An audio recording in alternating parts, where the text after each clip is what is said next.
ওঠ, আজকে এক্সাম আছে জানিস না? আরে ঘুমাইতে দে তো, যা। পরীক্ষা দিবি না নাকি? কিসের এক্সাম? ওঠ, শিট, আজকে তো এক্সাম। তুই আমার ফোন দিবি না? ওটা চেক কর। 40টা ফোন দিছে এই পর্যন্ত। আরে আমার ফোন তো সাইলেন্টে থাকে।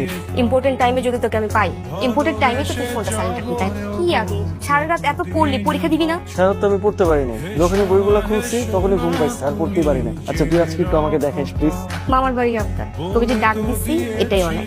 আমি দেখাতে পারবো না। তুই না দেখালে তো আমি ফেল করবো, প্লিজ তুই এটা করিস না আমার সাথে। কি শুরু করলি আবি? তাড়াতাড়ি রেডি হো না, তোর জন্য আমি পরে পরীক্ষা মিস করবো। আচ্ছা রেডি হতেছিস তুই যা। দাঁড়া, হ্যাঁ। তোর দাড়ি কি করছিস? তুই আবার দাড়ি কাটছিস? হ্যাঁ, তো এক্সামের প্রিপারেশন একটা ব্যাপার আছে না, এক্সামের আগে তো সবসময় চুল দাড়ি সবকিছু একসাথে কেটে যেতে হয়। আবি, আমি তোকে বারবার বলছি তোকে দাড়ি কাটলে মুরগির মতো লাগে। এমনিতেই তো একটা মুরগি, তুই তো আমাকে মুরগি বানাই রাখ। যা যা, আমি আসছি। কাট যায় 5 মিনিটের মাঝে আসবি। 5 মিনিট পরে যদি আসছিস আমি তোকে চলে যাবো। আচ্ছা আচ্ছা, এই বইগুলো নিয়ে যা, তোর রিভিশনের জন্য হেল্প হবে।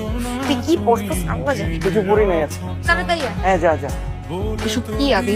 এসব কি? তুই ঠিকঠাক মতো একটু পড়াশোনা কর, মাথাকে ঠান্ডা রেখে। আর তোর কি কিছু খাইতে মন চাইতেছে? কিছু খাইতে মন চাইলে বিভিন্ন খাইতে পারিস, আমি বলতে পারি। আখের রস, কমলা লেবু, জুস, আপেল, এনিথিং, কোনো সমস্যা নেই। তুমি তারপর আমাকে তো এক্সামে দেখিস। হ্যাঁ, না করে তুই পড়লেও পারিস। একজনের কষ্ট দুজন কেন করবো? একজনই কর।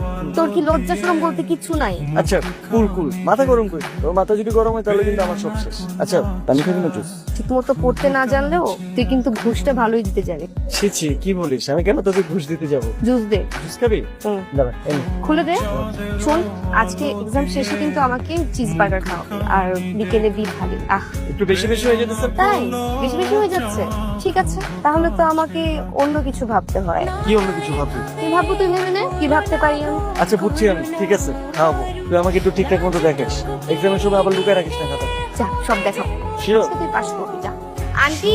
আন্টি বাসার দরজাটা খোলা পেলাম, তাই ডিরেক্ট বেডরুমে চলে আসলাম। এখনই বুয়া গেল তো? কি এনেছো এটা মা? ওদের জন্য পায়েস রান্না করে নিয়ে এসেছি। আরে বসো তো, বসো। আজ আমার বার্থডে তো, তাই ভাবলাম তোমাদের জন্য পায়েস রান্না করে নিয়ে আসি, নিজ হাতে নিয়ে আসলাম। কি লক্ষ্মী মেয়েটা, আল্লাহ তোমার ভালো করুক, সুস্থ রাখুক। হ্যাপি বার্থডে মা। Thank you aunty. আন্টি, আবিরকে দেখতে পাচ্ছি না, আবির কোথায়? রুমেই তো ছিল। আবের, কি হয়েছে মা? কি রে, তুই তো সব মাসে তো কি হয়েছে? আচ্ছা ওর কি কোনো নির্দিষ্ট সময় আছে আমাদের বাড়িতে আসার? তা নেই, কিন্তু আরে কিন্তু বাদ দে। দেখ না, ও আমাদের জন্য নিজে হাতে পায়েস তৈরি করে এনেছে। পায়েস তুই বানাইছিস? আমি বানিয়েছি। কে বলতো কেমন হয়েছে? কিন্তু তোর এই পায়েস খাওয়ার জন্য তো 3 সদস্যের একটা কমিটি গঠন করা লাগবে। কি না কি মিক্স করছিস? আন্টি দেখছো, তোমার ছেলেটা সবসময় আমার সাথে এমন করে। দেখ, আমি যদি কিছু মিশিয়ে নিয়ে আসতাম তাহলে না শুধু তোর জন্য নিয়ে আসতাম, আন্টির জন্য নিয়ে আসতাম না। তার মানে কিছু মিক্স করিস নি? খাবো। হ্যাঁ। তুই এটা অনলাইন থেকে অর্ডার করছিস তাই না? কি?